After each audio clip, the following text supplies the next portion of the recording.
की आपको डेफिनेशन बता दी, मतलब संभोग के समय या सेक्सुअल रिलेशनशिप या यौन संबंध बनाते समय जो रोग एक व्यक्ति से दूसरे व्यक्ति में फैलते हैं वही आपके क्या कहलाएंगे, यौन संचारित रोग।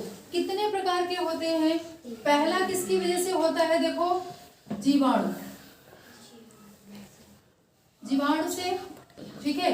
दूसरा किसकी वजह से होगा, प्रोटोजोआ। तीसरा किसकी वजह से होता है बेटा, किसकी वजह से, वायरस। वो 3 इडियट वाला वायरस नहीं है, ठीक है ना। अब देखो जीवाणु की वजह से जो रोग होंगे वो कौन सा होगा, ऐसे स्टेप वाइज याद करते चलो तो फिर दिक्कत नहीं होगी। कौन सा है, सबसे पहला कौन सा है, उपदंश, ठीक है, जिसको हम क्या बोलते हैं, सिफिलिस। बताने पे भी समझ नहीं आ रहा, उपदंश, या इसी को हम क्या बोलते हैं बेटा, सिफिलिस, ठीक है। सिफिलिस की स्पेलिंग सही है ना, गलत तो नहीं है, सिफिलिस। आप देखो यहाँ सिफिलिस नहीं है, सिफिलिस है, ठीक है। अब ये किस जीवाणु की वजह से होता है ये याद होना चाहिए। तो इसमें जीवाणु कौन सा है, ट्रिपेनोमा, नोमा क्या है यहाँ पे, पैलिडम, ठीक है, ये आपको करना है, ठीक है। फिर इसमें फिर दूसरी चीज क्या ध्यान रखनी है, लक्षण। लक्षण इसके क्या है, जननांगों के चारों तरफ क्या बन जाता है, बैंगनी रंग का घाव, ठीक है।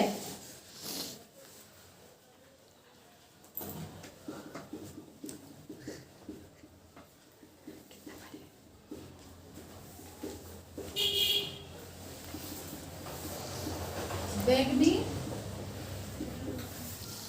घाव, ठीक है। अगर इसका टाइम के उपचार, वैसे ये रोग सामान्यतः इसका टाइम पीरियड क्या होता है, 2 से 6 सप्ताह, ठीक है। अगर इसका इलाज नहीं किया गया तो ये फिर शरीर के अंदर भी फैलकर क्या बनाता है, गिल्टियां, गांठें बनाता है, और यही गांठें बाद में फट जाती हैं और फटकर पूरे शरीर में संक्रमण फैलाती हैं। किसमें, ये किसकी बात कर रहे हैं हम, उपदंश या सिफिलिस की, ठीक है। उपचार इसका क्या है, टेट्रासाइक्लिन,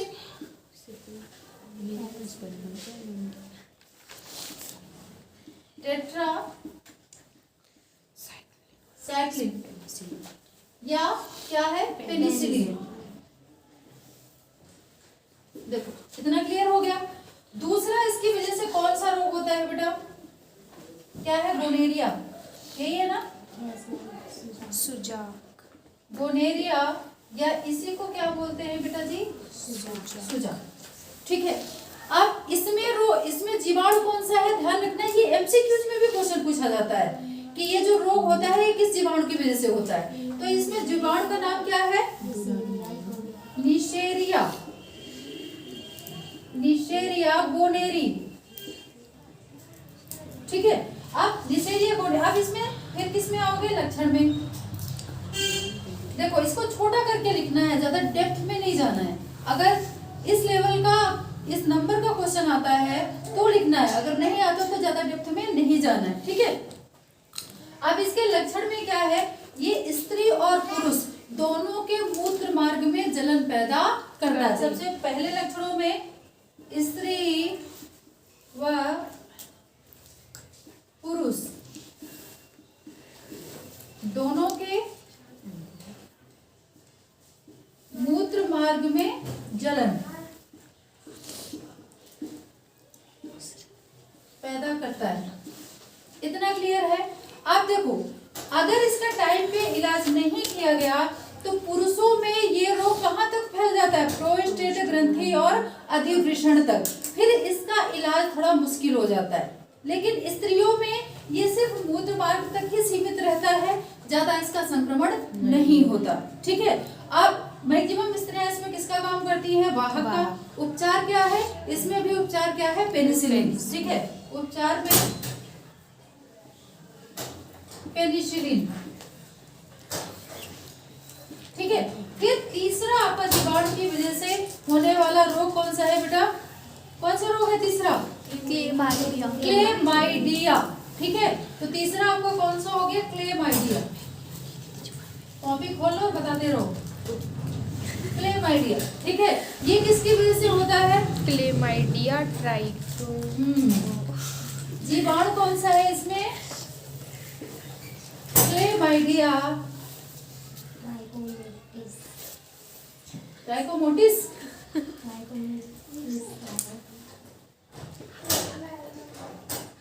बायो के नाम सुन के तुम्हारा सिर घूमता होगा, है ना।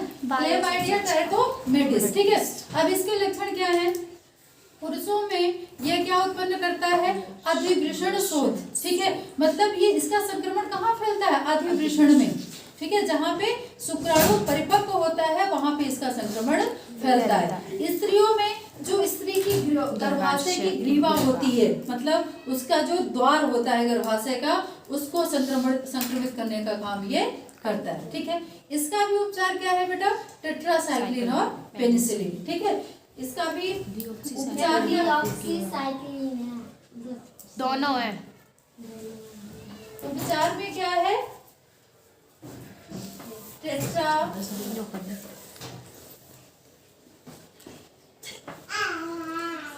साइक्लिन या डीऑक्सीटेट्रासाइक्लिन, ठीक है। तो ये हो गए आपके जीवाणु से होने वाले रोग, ठीक है। जैसे ही ये खत्म होगा उसके बाद, ठीक है। अब देखो ये वाला आपने क्या पढ़ लिया, जीवाणु से जो रोग हो रहे थे कौन कौन सा था, गोनेरिया था, सिफिलिस था, ठीक है, क्लेमाइडिया था। अब आपका क्या है, प्रोटोजोआ। तो इसमें प्रोटोजोआ से सिर्फ एक रोग है, कौन सा, ट्राइकोमोनियासिस, जो किस जीवाणु की वजह से हो रहा है, जीवाणु का नाम क्या है, नहीं जीवाणु नहीं है ये, ध्यान रखना, प्रोटोजोआ है ये चीज भी ध्यान रखना, ठीक है। पहले हमने पढ़ा जीवाणु से होने वाले रोग, अब क्या है, प्रोटोजोआ। तो प्रोटोजोआ से यहाँ पे सिर्फ एक रोग है, ट्राइकोमोनियासिस, जो किस जीवाणु की वजह से हो रहा है, ट्राइकोमोनास वेजाइनेलिस, ठीक है। अब इसके नाम से ध्यान रखना, वेजाइनेलिस, ये सबसे ज्यादा संक्रमण कहाँ फैलाता है, स्त्रियों की वेजाइना में, ठीक है। उसमें जलन होती है, पुरुषों के मूत्र मार्ग में भी ये इन्फेक्शन करता है, लेकिन सबसे ज्यादा ये किसमें इन्फेक्शन करता है, स्त्रियों के वेजाइना या मूत्र मार्ग में, ठीक है। जब इसका संक्रमण ज्यादा होता है तो स्त्रियों की वेजाइना से सफेद पानी या सफेद धातु, गांव के लोग बोलते हैं, वो उन चीजों का स्राव वहां से होने लगता है। और ऐसा नहीं कि नॉर्मल स्राव हो, उस स्राव में बहुत ज्यादा दुर्गंध आती है, मतलब बहुत बेकार सी स्मेल आती है उसमें से। अगर इसका सही समय पे इलाज न किया जाए तो इसका इन्फेक्शन बहुत ज्यादा बढ़ जाता है, ठीक है। और इसमें पुरुषों में संक्रमण होता है, स्त्रियों में, क्योंकि ये सारे रोग कैसे यौन संचारित, ठीक है। तो स्त्रियों में भी होता है, स्त्रियों में इसका इन्फेक्शन होता है, और स्त्रियों के इन्फेक्शन की वजह से पुरुषों में भी इसका इन्फेक्शन हो जाता है, ठीक है। तो इसका उपचार अगर टाइम पे न किया जाए, और फिर उपचार के समय ये भी ध्यान रखना होता है कि दोनों का इकट्ठा उपचार चलता है, क्योंकि अगर एक ठीक हो गया एक ठीक नहीं है तो इसका संक्रमण दोबारा से हो जाएगा। तो पति पत्नी को अगर ये बीमारी है, दंपति को है, तो दोनों का इलाज एक साथ कराया जाता है, किसमें, ट्राइकोमोनियासिस में। और इसीलिए इसका नाम ट्राइकोमोनास वेजाइनेलिस पड़ा है, क्योंकि सबसे ज्यादा इसका संक्रमण कहाँ होता है, वेजाइना, ठीक है। अब इसका इलाज क्या है, दो तरह की इसमें पेनिसिलिन दी जाती है उपचार में।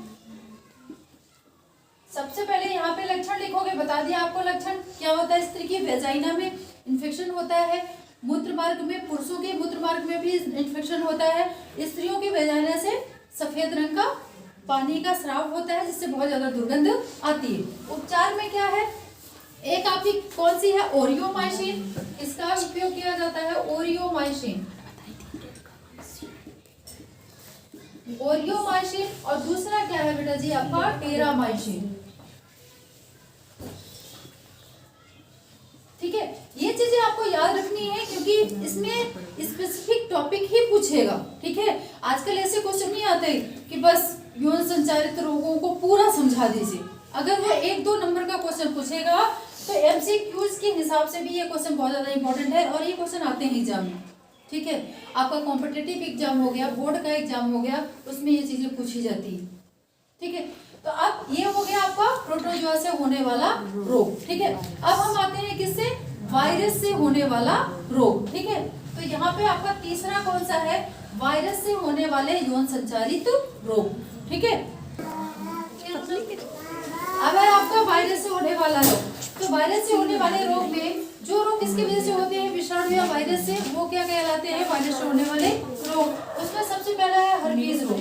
हर्पीज रोग किस वायरस की वजह से होता है, हर्पीज सिंप्लेक्स नामक वायरस की वजह से होता है। ये चीज याद रखना, बैक्टीरिया से होने वाले रोगों का उपचार है, प्रोटोजोआ से होने वाले रोगों का उपचार है।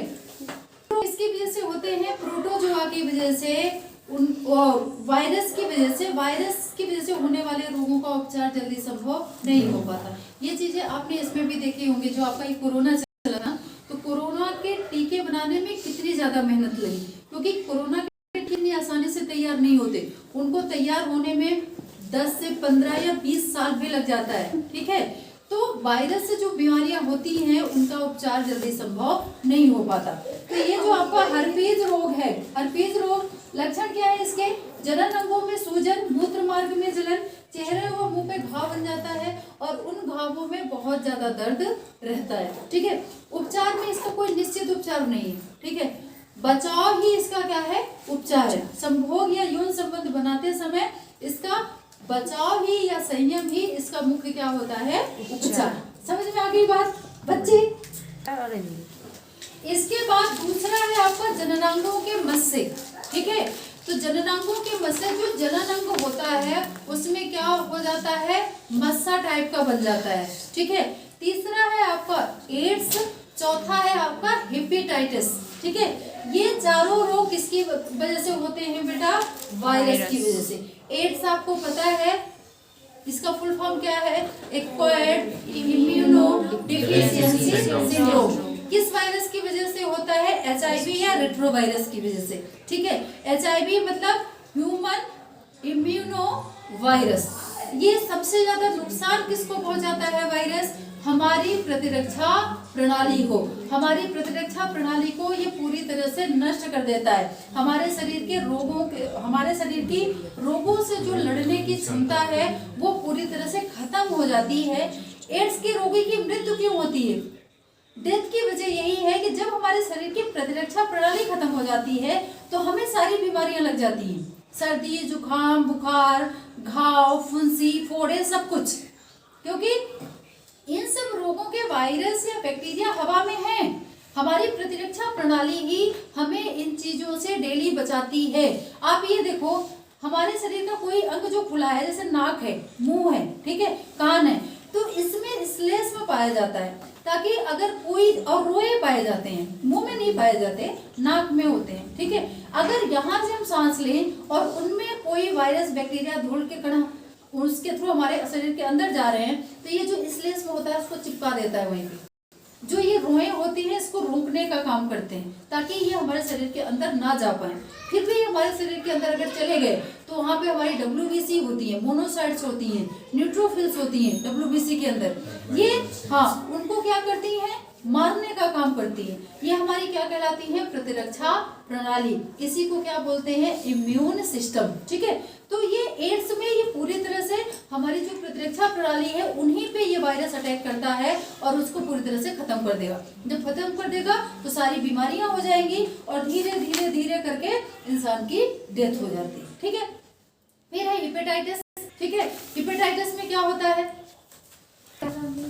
बेटा, तो आप देखो इसमें हेपेटाइटिस के पहले थोड़ा सा एड्स के बारे में और हम जान लेते हैं।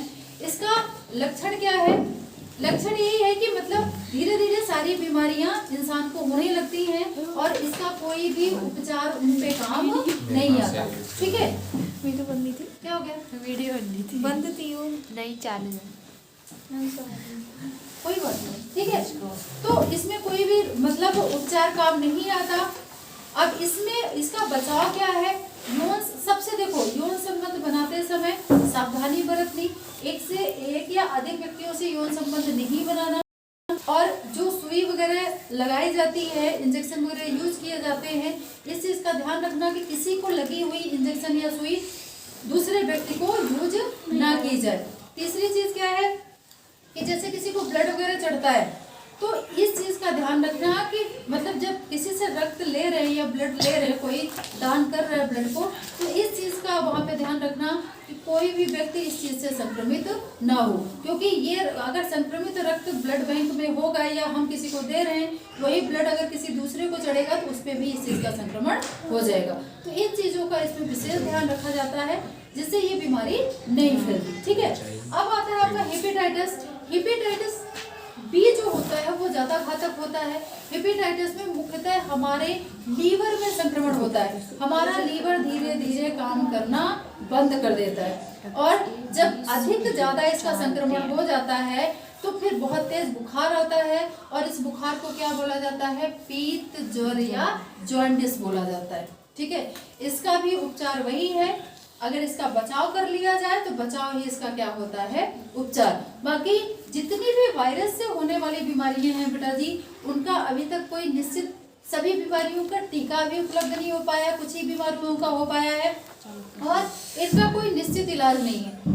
नॉर्मली इनका ट्रीटमेंट किया जाता है, लेकिन इसके लक्षण जी मिचलाना, उल्टी जैसा लगना और फीवर होना, ठीक है, खाना नहीं पचना, अगर हम खाना खाते हैं तो तुरंत वॉमिटिंग जैसा लगना, ये सारे हेपेटाइटिस के क्या होते हैं, लक्षण। ठीक है, ऐसा नहीं है कि आपको तुरंत वॉमिटिंग वगैरह हो रही तो आप बोलो कि नहीं हमें हेपेटाइटिस है, ऐसा नहीं होता है। ठीक है, ये थोड़ा टाइम इसमें लग जाता है क्योंकि देखो लीवर ही एक काम करता है पाचन में, जब हमारा खाना पचता है उसको सारे शरीर में पोषक पदार्थों को अवशोषित करके डिस्ट्रीब्यूट करना। तो जब हमारा लीवर ही सही से काम नहीं कर रहा तो हमारे शरीर की जितनी भी एक्टिविटीज हैं वो सारी प्रभावित होती है। ठीक है, तो अब देखो ये चीज ध्यान रखना, यौन संचारित रोग में 3 तरह के रोग हो गए। पहला कौन सा रोग हो गया बेटा, जीवाणु की वजह से। जीवाणु की वजह से कौन कौन से रोग है आपके, सिफिलिस हो गया, गोनोरिया हो गया, क्लेमाइडिया हो गया। फिर आपका आता है प्रोटोजोआ की वजह से, आपका ट्राइकोमाइनेसिस और किसकी वजह से हो रहा है, ट्राइकोमोनास वेजाइनलिस की वजह से। फिर इसके बाद आता है विषाणु की वजह से होने वाले रोग। पहला कौन सा हो गया, हर्पीज रोग, जननांगों के मत्स्य। तीसरा कौन सा है, एड्स रोग और चौथा कौन सा है, हेपेटाइटिस। ये ध्यान रखना कि ये चीजें एमसीक्यूज में भी पूछी जाती है। वायरस से होने वाले यौन संक्रमित रोग या पूछ देगा बैक्टीरिया से होने वाले या प्रोटोजोआ से। तो ये अलग अलग आपको ये नाम याद रहने चाहिए। ठीक है, कि वायरस की वजह से ये हो गया और उसके प्रोटोजोआ की वजह से ये हो गया और की वजह से ये हो गया। एमसीक्यूज में भी आते हैं, वन लाइनर में भी आते हैं। अगर डीपली पूछेगा तो पूरा आपसे पूछ देगा कि यौन संचारित रोगों को समझाइए। तो आपको पूरा डिटेल में इतना ज्यादा नहीं लिखना है। सबसे पहले उसका नाम, फिर बैक्टीरिया वायरस का नाम, उसके लक्षण और उपचार, ज्यादा नहीं, सिर्फ 2 लाइन। फिर उस रोग का नाम, लक्षण और उपचार। ठीक है, समझ में आ गई बात।